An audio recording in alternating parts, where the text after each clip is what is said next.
Welcome to our episode of Barman Saturdays, and this week I decided to take a look at Skull and Crown, which I got in this 8-film collection about precious pets that are bad to the bone.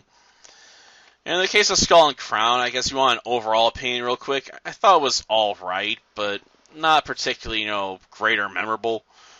The dog, Rin Tin Tin Jr., I believe, Rinty for short, or Rinty Jr., I guess, to be more accurate, is alright. We get, some usual staples like picking up objects like flowers, for a homecoming, answering questions with head shakes and barks. Well, what's the matter? Don't you like it? I thought I did a pretty good job around here. Something missing? Chewing through ropes to help, his master escape after he gets caught by some bandits. Pull him off, Reddy.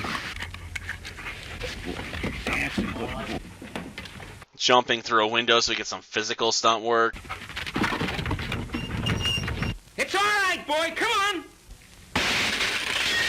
That's a good boy. And, ultimately, since this movie is meant to have the dog be the star, catching the bad guy after he beats up his master.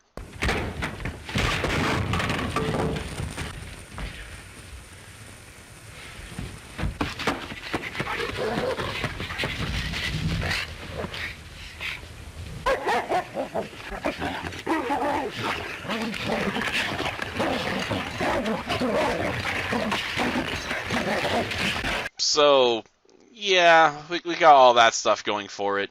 At the same time, I question the relationship between the two siblings in this film. Because, yeah, the homecoming's for this guy celebrating his sister returning home. But then he gets called off to work because he's a border patrolman, and apparently a notorious bandit's come into the area named Zorro, who I refuse to recognize as a proper Zorro because he doesn't wear a black hat, a black mask, a black cape, and ride a black horse while trying, protect the citizens of Spain and the New World. Come on. Or wield 3 swords and cut mountains in half. If you can't do either of those things, you're not a real Zorro. So, yeah, I'm not really particularly happy with the choice and name for the bandit leader. But at any rate, the bandit leader apparently, kills the guy's sister. And since Rinty didn't stop it, he tells the dog to get lost and throws him out of the house. But eventually they come back together at the end of the film, and Rinty saves the day when his master fails to win a fist fight. I could talk about maybe some of the other stuff that happens in the film, but honestly, it's the basic outline tells you enough, I believe. If you want more details, you can ask.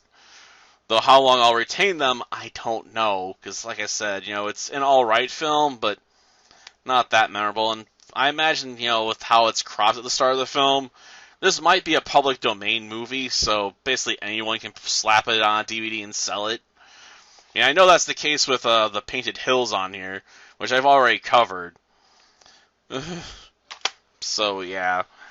It's an alright movie. I somewhat question the Hispanic face. I guess they went with the main villain, but, it's Hollywood. And they still do stuff. They still have done stuff like that, in my lifetime. Like when they made a movie about Egypt and hired a bunch of white people and then just covered them in makeup. So, I don't know how much I can really complain about a movie from the 30s, considering the times, being that disrespectful. It's kind of expected. Ugh. So, yeah. Not my favorite film, not by a long shot. And one I'll probably forget about in a couple months and just, be like, oh, I've seen that before and I see the title and then have a hard time recalling any of the details. Till next time, then. See ya. What do you want? Well, it's got to see King.